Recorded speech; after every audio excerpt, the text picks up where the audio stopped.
The desert wind howled softly across the edge of Outpost 47, carrying with it the metallic scent of dust and old machine oil. Beneath a flickering neon sign that read Juno's Diner, hot meals for cold nights, a lone man sat by the window, his reflection blending with the stars outside. His name was Eli Carter, a cargo pilot grounded by a broken freighter and a dry wallet. The diner was half empty, the hum of its old generator providing the only rhythm to the silence. Eli poked at his bowl of rehydrated stew, barely warm, barely edible, and sighed.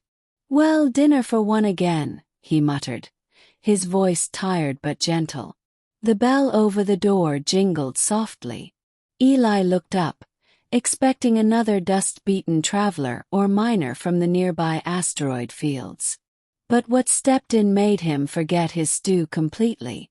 A woman, no, something more, stood framed by the doorway's pale light. Her cloak shimmered faintly, reflecting faint hues of blue and silver as if stitched from moonlight itself. Her eyes, impossibly bright, held a depth that didn't belong on this side of the galaxy. She looked lost, and utterly exhausted. She hesitated before stepping inside, glancing around like someone seeing a diner for the first time. Eli caught himself staring. "You look like you could use a meal," he said finally, motioning to the empty seat across from him. The stranger blinked, her expression unreadable. "You would share." Eli smiled faintly. "I've had worse company. Sit down. You can take half. Juno won't mind." Into the shared meal. She slid into the booth opposite him, her movements precise but cautious. Up close, her features were flawless, too flawless. Her skin shimmered faintly under the diner lights, and a faint golden glow pulsed at her wrist, hidden beneath a band of metallic fabric. Eli pushed the bowl toward her. "Stew's not much, but it'll keep you warm." She leaned forward, sniffed it, then cautiously took a spoonful. "Strange texture but nourishing," she murmured, her tone analytical, as though sampling food for the first time. Eli chuckled. "Guess they don't serve much stew where you're from, huh?" The woman tilted her head, her silver hair falling like liquid silk. "No, not where I'm from." They ate in silence for a few moments, the storm outside growing harsher. Occasionally, Eli stole glances at her. She seemed both vulnerable and impossibly strong, as though she carried a secret too large for this small world. "What's your name?" he asked finally. She hesitated. "Lyra." "Nice to meet you, Lyra." "Eli." "Pilot, sort of grounded for now." "Grounded," she repeated softly. "That must feel limiting." He laughed quietly. "Yeah, you could say that." Then, with surprising seriousness, she said, "Where I come from, freedom is a luxury reserved for the powerful. Those without power are bound forever." Eli studied her for a moment. "Sounds like you've seen a lot." Her gaze flickered to the stars through the window. "More than I wished to." Scene 3, the attack. The peaceful rhythm of their quiet meal shattered when the diner door burst open. Two armored figures stormed in, their armor glinting black and silver, bearing the insignia of the Krail Dominion, the empire that ruled half the outer rim. Eli froze. "You've got to be kidding me." The leader's voice was harsh, mechanical. "By order of the Dominion, surrender the fugitive immediately." Juno, the diner owner, peeked from behind the counter. "Ain't no fugitives here. Just folks tryin' to eat." The soldiers ignored her. Their visors locked on Lyra. Eli looked between them, realization dawning too slowly. "Fugitive." Lyra stood calm but cold. "You should not have followed me here." The soldiers raised their blasters. "Princess Lyra of Aurelice, you are to return for trial." Eli's jaw dropped. "Princess." Lyra's eyes glowed faintly blue as energy pulsed from her hands. You dare hunt me even here? In an instant, the air crackled with static. Blaster fire lit the diner like a storm of suns. Eli dove behind the table, pulling Lyra down with him. Princess or not, they're gonna blow us to dust. She looked at him, her expression unreadable. You shared your food with me. That act binds us. I will protect you. Before he could answer, she rose, her body radiating light.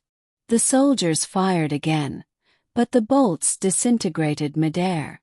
With a motion of her hand, a pulse of pure energy sent them crashing through the walls, their armor sparking. When the dust settled, the diner was silent again, except for the hum of failing lights. Eli stared at her in awe. You're really an alien princess. Lyra looked almost sad. An exile, actually. My people wanted me silent. I refused to continue the war. Scene 4, Truth Beneath the Stars. They left the ruined diner behind, stepping into the night. The storm had cleared, revealing the endless desert stretching beneath the twin moons. Eli led her to his ship, a battered freighter half buried in sand. You're welcome to hide here till morning. Dominion scanners don't pick up junkers. She smiled faintly. You risk much for someone you just met. He shrugged. You shared a meal. That makes us friends, right? She tilted her head again, that faint spark of wonder returning. Where I come from, sharing sustenance is a sacred act.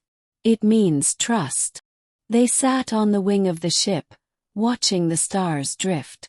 Lyra spoke of her home world. Oceans of silver light, skies that rippled like crystal, and a people bound by tradition and fear. She had spoken against endless wars, and in doing so, had been marked for death. Eli listened silently, the night wind tugging at his jacket. Sounds like you just wanted peace. She nodded. But peace is rebellion to those who profit from war. He looked up at the stars.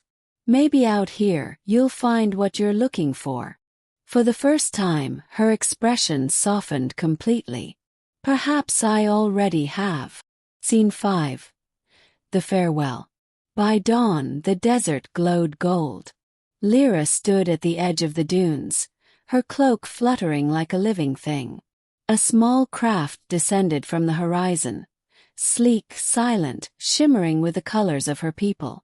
They found me again, she said quietly. But not all who come are enemies. Some still believe in what I stand for. Eli walked beside her. Guess this is goodbye then. She turned to him, eyes bright with emotion. You gave me something my own kind never did, Eli Carter. Compassion. He laughed softly. All I gave you was half a bowl of stew. Lyra smiled, and for a moment, the morning light seemed to bend around her. Sometimes that is enough to change a destiny. She reached out, pressing her hand to his chest. A pulse of warm light spread through him. If ever you gaze upon the stars and see a silver trail crossing the night, know that I am free because of you. Then she stepped aboard the waiting craft. The engines hummed softly, lifting her into the rising sun. Eli stood alone, the desert wind brushing against him, his hair flicking across his brow. He looked down at the sand where her footprints shimmered faintly, then faded away. He smiled. Guess freedom's not just for the powerful anymore. And as the sky filled with light, a single silver streak crossed the dawn, disappearing into the endless horizon.